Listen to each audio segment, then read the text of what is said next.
ମୁଁ ଆଜି ଏମିତି ଏକ ଜାଗାକୁ ଆସିଛି ଯେଉଁଠି ଜଗନ୍ନାଥଙ୍କ ପହଣ୍ଡି ଆଉ ଏକ ସୁନ୍ଦର ମାନେ ଏତେ ଓଡ଼ିଶାର ଏତେ ବଢ଼ିଆ ଜାଗା ଦେଖିବା ପାଇଁ ପାଇବେ। ସୁନ୍ଦର ଜାଗା ତା ସହିତ ସୁନ୍ଦର ଖାଇବା ମାନେ ବହୁତ ଟେଷ୍ଟି ଖାଇବା ଆଉ ଆଉ ଇଏ ହେଉଛି ବ୍ରହ୍ମକମଳ ଫୁଲ। ତ ଭିଡ଼ିଓଟି ଫାଷ୍ଟରୁ ଲାଷ୍ଟ ପର୍ଯ୍ୟନ୍ତ ଦେଖନ୍ତୁ। ନମସ୍କାର ସାଙ୍ଗମାନେ, ତ ମୁଁ ଆଜି ଆସିଛି ଏକ ସୁନ୍ଦର ଗାଁକୁ, ମାନେ ପାହାଡ଼ିଆ ଗାଁ, ବହୁତ ସୁନ୍ଦର ଦେଖିବାକୁ। ତ ଏଇଟା ଏଇ ଯେଉଁ ଦେଖାଯାଉଛି ଏଗୁଡ଼ା ସବୁ ସୋପାନ ପ୍ରଣାଳୀରେ ଚାଷ ହେଉଛି। ମାନେ ଗୋଟେ ଉପର ମୁଣ୍ଡରେ ଅଧିକା ପାଣି, ମାନେ ପାଣି ମାପର ଥାଏ, ବାକି ଯାକ ବାଲାନ୍ସ କରିକି ତଳ ତଳକୁ ଛାଡ଼ନ୍ତି। ମାନେ ଯେଉଁ ପାହାଡ଼ିଆ ଅଞ୍ଚଳ ପୁରା ପାଖରେ ସେଇଟା ବହୁତ ଉଚ୍ଚା, ତାପରେ ଗୋଡ଼ାଣି ଷ୍ଟାଇଲର ହେଇଥାଏ। କିନ୍ତୁ ସେଇଟା ହେଉଛି ଯେହେତୁ ପାହାଡ଼ିଆ ଅଞ୍ଚଳର, ତେଣୁ ସେଇଥିପାଇଁ ସେମିତି ପ୍ରୋସେସ୍ରେ ଚାଷ ହେଇଥାଏ, ତେଣୁ ଏହାକୁ ସୋପାନ ପ୍ରଣାଳୀ କୁହନ୍ତି। ତ ମୁଁ ଆଜି ଆସିଛି ଯେଉଁ ମୋ ସାଙ୍ଗ ଘରକୁ, ଆଉ ମୋ ରୁମ୍ରେ ଯିଏ ରୁହେ ମୁଁ କୁହେ ଯେଉଁ ସାର୍, ତ ମୋ ସାଙ୍ଗ ଘରକୁ ଆସିଛି। ଆଉ ମାନେ ଏଇଠି ବାଡ଼ିକି ଆସିଛି, ତାଙ୍କର ମାନେ ବହୁତ ବଡ଼ ବାଡ଼ି ଅଛି, ତ ବାଡ଼ିକି ଆସିଛି। ଆଉ ବାଡ଼ିର ପୁରା କଦଳୀ ଗଛ ଭର୍ତ୍ତି ହେଇଛି। ତ ଏଇ ଯେଉଁ ବର୍ଷା ହେଇଛି, ଏବେ ଯେଉଁ ବର୍ଷା ପଡ଼ୁଛି, ତ ବର୍ଷାରେ କଦଳୀ ଗଛ ମାନେ ଭାଙ୍ଗିକି ପଡ଼ିଯାଉଛି। ଯେଉଁ ମାନେ ପ୍ରପର୍ ଯେଉଁ ପ୍ରଣାଳୀରେ ଚାଷ କଲେ ହୁଏ, ତ ଏମିତି ଯେଉଁ ଗଛ ଲଗା ଯାଇଥାଏ, କିଛି ଗଛ ଭାଙ୍ଗି ଯାଇଥାଏ, ତ କଦଳୀ ହେଇଯାଇଛି। ତ ସେଇଥିପାଇଁ ଆମେ ଆସିଛୁ। ଆଉ ଇଏ ହେଉଛନ୍ତି ସୁଜିତ ଭାଇ, ସିଏ ବି ସ୍କୁଲ ଟିଚର୍ ଅଛନ୍ତି। ଆଉ ତ ଇଏ ତ ଜାଣିଥିବେ ମୋ ସାଙ୍ଗ, ଆଉ ସେ କୁନ୍ଦୁରି ତୋଳୁଛି। ତ ଏଇଠି ଆସିଛି। ଆଉ ଏଇ ଗାଁଟି ମୋତେ ଏତେ ବଢ଼ିଆ ଲାଗେ, ମାନେ ଏଇ ଗାଁରେ ମୁଁ ପୁରା ହେଉଛି ପରିଚିତ। ଏତେ ବଢ଼ିଆ ଲାଗେ, ପୁରା ପାହାଡ଼ିଆ ଅଞ୍ଚଳର ଗାଁ, ଶାନ୍ତ ପରିବେଶ ଆଉ ଏତେ ସୁନ୍ଦର ପରିବେଶ, ତ ମୋତେ ବହୁତ ଭଲ ଲାଗେ। ତ ମୁଁ ବହୁତ ସମୟରେ ଏଇ ଗାଁକୁ ଆସେ। ଆଉ ଏଇଠି ଏମିତିଆ ଯେଉଁ ଭ୍ୟୁ, ମାନେ ଏତେ ବଢ଼ିଆ ଲାଗିବ, ବହୁତ ଶାନ୍ତି। ଏଇଠି ଆମର ଚାଲିଛି ପାମ୍ପଡ଼ଟା ଏଇଥିପାଇଁ ସ୍ପେଶିଆଲ ମୁଁ ଦେଖେଇଲି ଯେ, ଆମେ ସାଧାରଣତଃ କ'ଣ କରୁ, ମାନେ ତେଲରେ ପାମ୍ପଡ଼ଟାକୁ ଛାଣି ଦେଉ।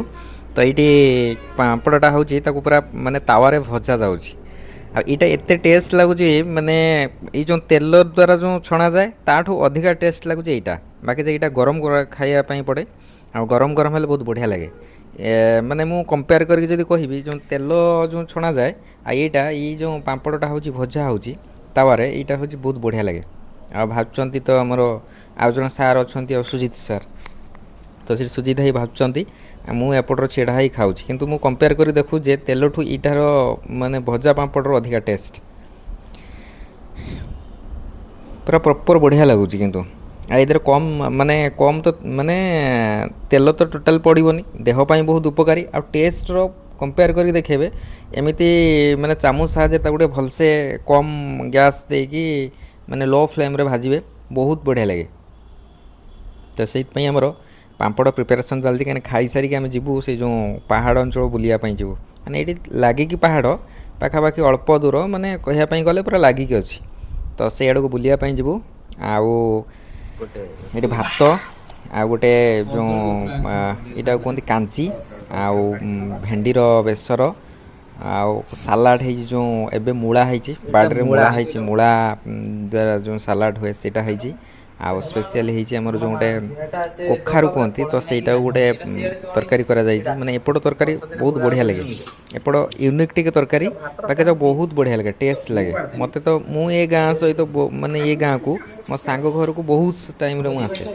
ତେଣୁ ଏଇଠି ଯେଉଁ ଖାଇବା, ଏପଟ ଷ୍ଟାଇଲ୍ ଯେଉଁ ଖାଇବା, ପାହାଡ଼ିଆ ଅଞ୍ଚଳର ଖାଇବା, ସିଏ ମୋତେ ଲାଗେ ଆଉ ଟିକେ ଅଧିକା ଟେଷ୍ଟ ଲାଗେ। ଆଉ ଖାଇବା ବହୁତ ବଢ଼ିଆ ହେଇଛି। ତେଣୁ ଆମେ ଏଠି ବସିକି ସମସ୍ତେ ସାଙ୍ଗରେ ବସିକି ଖାଉଛୁ।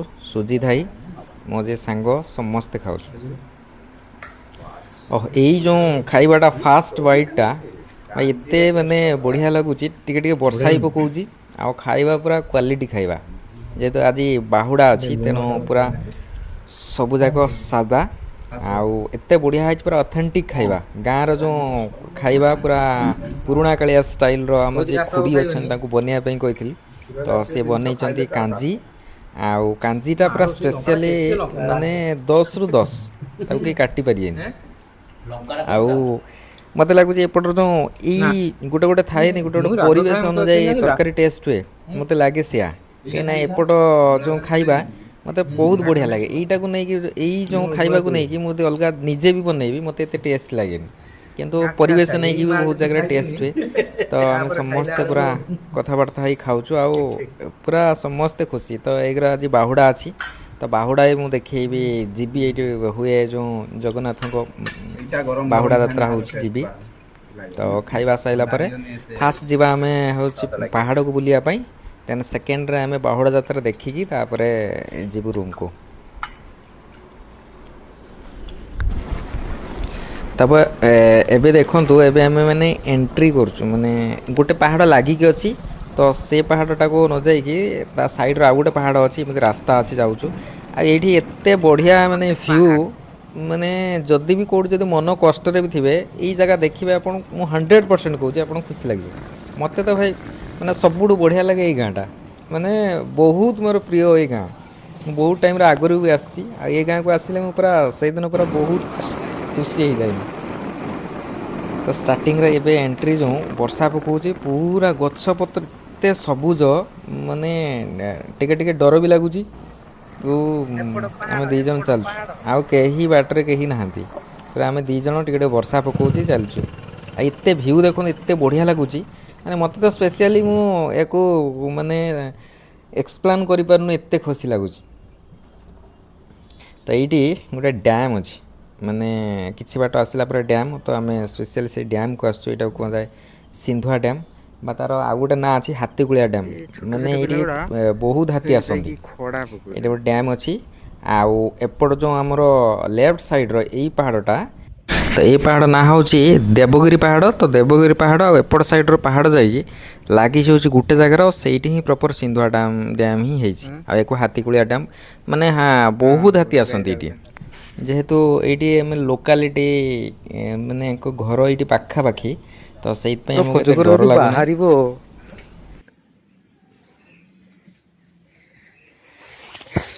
ଏଇଠି ପୁରା ଜଙ୍ଗଲ, ଆଉ କିଛି ବାଟ ନାହିଁ। ଇଏ ମୋତେ ଡାକିକି ନଉଛି ନା, ମୋର 10 ଲକ୍ଷ ଟଙ୍କା ମିଳିବ ଆଉ କିସ। ଏ ବାବା ତୁ ସେପଟେ ପୁରା ଛାଟି ନେଇକି ପଳେଇବୁ ଯେ, ଏମିତି ମୋର ଭାଇ ଉଚ୍ଚା ଜାଗାକୁ ବହୁତ ଡର। ଏଇଠି କିନ୍ତୁ ଗୋଟେ ଭଲ ଜାଗାଟା ହେଇଛି। ଏତେ ଦିନ ପରେ ସେଠି ଧରୁଛନ୍ତି, ଖଡ଼ା ପକାଉଛନ୍ତି। ତାର ଗୋଟେ ମାଛ ପଡ଼ିଲା ବା ଦେଖିଛି, ଗୋଟେ ମାଛଟା। ନା ଏଇଠୁ ଖସି ପଡ଼ିଲେ, ଏଇଠୁ ତ ବହୁତ ଉଚ୍ଚା, ଆମେ ଉଚ୍ଚାକୁ ଉଠିଯାଇଛି ପାଣି ପାଖରୁ। ତଳକୁ ହଁ, ମୁଁ ତ ଭାବୁଛି ଏଇଟା ଜଷ୍ଟ ପୁଣି ଉଠିଛି ପାହାଡ଼ର। ହଁ, ଏଇ ପାହାଡ଼ କେତେ ଉଚ୍ଚା ହେଇଥିବ ତାହେଲେ। ଏଠି କିନ୍ତୁ ଗୋଟେ ବଢ଼ିଆ ହେଇଛି। ଖାଲି ଏଠି କିଏ ଏମିତି ସିକ୍ରେଟ ଜାଗାରେ କିଏ ଭୋଜି କଲା? ବଣ, ଖାଲି ବଣ। ନା ଅଜିତ, ୟା ଭିତରେ ତ ଏଇଠି ଦେଖନ୍ତୁ, ଯେମିତି ଜଣାପଡ଼ୁଛି ମାନେ ମେଘ ଯାଇକି ବାଡ଼େଇ ହେଇଗଲା। ତାପରେ ବର୍ଷା, ପୁରା କଚା ବର୍ଷା ହେଉଛି, ପୁରା ଯେମିତି କିଛି ଦେଖାଯାଉନି। ପୁରା ଜଣାପଡ଼ୁଛି ମେଘଟା ଯାଇକି ବାଡ଼େଇ ହେଇଗଲା। ତ ଆମେ ଏବେ ରିଟର୍ଣ୍ଣ କରିଯିବୁ, କାହିଁକିନା ମୋତେ ବହୁତ ଡର ଲାଗିଲା। ଆମେ ପୁରା ସେ ପାହାଡ଼ କିଛି ବାଟକୁ ପଳେଇ ଯାଇଥିଲୁ, ଆଉ ସେପଟରେ ମାନେ ଏତେ ଡର ଲାଗିଲା, ମୋତେ ଲାଗିଲା ଭାଲୁ ପଳେଇ ଆସିବ। ତ ସେଇଥିପାଇଁ ପଳେଇ ଆସିଛି ମୁଁ କେବଳ। ମାନେ ବହୁତ ଡର ବି ଲାଗୁଛି, ପୁରା ବର୍ଷା ହେଇଯାଇ ଯେଉଁ ପୁରା ଅନ୍ଧାର ଦେଖାହେଉଛି ତା ଭିତରେ। ଆଉ ଏଠିକା ଲୋକ 2-3 ଜଣ ସିଆଡ଼କୁ ଗଲେ, ତ ତାଙ୍କ ସହିତ ମୁଁ ଟିକେ ଚାଲି ଯାଇଥିଲି। କିଛି ବାଟ ଯାଇଛି, ତ ସେମାନେ କୁଆଡ଼େ ପଳେଇଲେ ମାନେ କିଛି ଜଣା ନାହିଁ। ତା ଭିତରେ ପୁରା ଅନ୍ଧାର, କିଛି ମାନେ ବହୁତ କମ୍ ଭିଜିବୁଲ୍ ହେଉଛି, ଏତେ ଅନ୍ଧାର ଦେଖାହେଉଛି ପୁରା। ତେଣୁ ସେଇଥିପାଇଁ ଆମେ ରିଟର୍ଣ୍ଣ କରି ଆସିଲୁ। ଆଉ ଏବେ ଯିବୁ ପୁଣି ଘରକୁ। ଏଇଠି ଗୋଟେ ଗଛ ଦେଖେଇବି ମୁଁ। ଏଇ ଗଛଟା କ'ଣ କହିବେ, ଏଇ ହେଉଛି ପତ୍ର। ଏଇ ପତ୍ରର ଏଇ ଫୁଲଟା ହେଇଛି, ଏ ଯାହା କୁହନ୍ତି ବ୍ରହ୍ମ କମଳ ଫୁଲ। ଏଇଟା ହେଉଛି ସେଇ ଗଛ। ଏ ପୁରା ଗଛର ପତ୍ରଟା ଏମିତି ହେଇଛି, ଏଇଠି ଫୁଲ ହେଇଛି, ଫୁଲ ଆସିଛି। ଏଇଟା କେତେ ବର୍ଷର ଗୋଟେ ହୁଏ, ସେଇ ଫୁଲଟା ବ୍ରହ୍ମ କମଳ ଯେଉଁ ଫୁଲ, ଏଇ ଗଛଟା। ଏଇଟା ଛୋଟ ହେଇଛି, ବାକି ଯାକ ଫୁଟିବ। ଏଇଟା ବହୁତ ବର୍ଷ ପରେ ହେଇଛି। ଏମିତି ଅଛି ଗଛ, ଏମିତି ହେଇଛି। ତ ଫାଇନାଲି ଆମେ ଏବେ ଯାଉଛୁ ଜଗା ଦର୍ଶନ, ପହଣ୍ଡି ଦେଖିବାକୁ। ଆଉ ଏଇ ଯେଉଁ ବାଟରେ ଚାଲି ଚାଲିକା ଯାଉଛୁ, ମାନେ ଇଏ ବି ବହୁତ ଏଇଟା ଦେଖନ୍ତୁ ପୁରା ୟୁନିକ୍। ଏଇ ଗାଁ କାହିଁକି ମୋତେ ଏତେ ଭଲ ଲାଗେ ଏଇଥିପାଇଁ ହିଁ ଭଲ ଲାଗେ। ଚାରିଆଡ଼େ ପୁରା ସବୁଜ, ଦିପଟେ ମାନେ ଲେଫ୍ଟ ସାଇଡ଼୍ରେ ଅଛି ଦେବଗିରି ପାହାଡ଼, ରାଇଟ୍ ସାଇଡ଼୍ରେ ପାହାଡ଼ଟା ନା ମୋତେ ଜଣା ନାହିଁ, ବାକି ତାଙ୍କ ମଝିରେ ଏଇ ଗାଁଟା ଅଛି। ଏତେ ବଢ଼ିଆ ଗାଁ ମାନେ ସୁନ୍ଦର ଭ୍ୟୁ, ମାନେ ସେଟା ମୁଁ ଏକ୍ସପ୍ଲେନ୍ ବି କରିପାରୁନି। ତ ସେଇପଟେ ଦେଇକି ଆମେ ଚାଲି ଚାଲି ଯାଉଛୁ ପହଣ୍ଡି ଦେଖିବା ପାଇଁ। ତ ଇଏ ବର୍ଷା ଦିନିଆ ମାନେ ସବୁଠୁ ଶାନ୍ତିପ୍ରିୟ ଜାଗା ହେଉଛି ଏଇଟା। ବର୍ଷା ଦିନେ କ'ଣ ସବୁବେଳେ ପୁରା ଶାନ୍ତିପ୍ରିୟ ଜାଗା ହେଉଛି ଏଇଟା। ବହୁତ କମ୍ ଲୋକ ଯିବା ଆସିବା, ଆଉ ତା ଭିତରେ ଛୋଟ ରାସ୍ତା, ଦିପଟେ ପାହାଡ଼। ମୋତେ ତ ମାନେ ମୁଁ କହିପାରିବିନି, ଏତେ ଏକ୍ସପ୍ଲେନ୍ ବି କରିପାରୁନି। ଏବେ ସବୁ ଚାଷ କାମ ଚାଲିଲାଣି, ଏପଟ ସବୁ ଅଧିକାଂଶ ତାଳ ଗଛ।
ତ ସାଙ୍ଗମାନେ ଆଜିକାର ବ୍ଲଗ୍ଟି ଏମିତି ଥିଲା।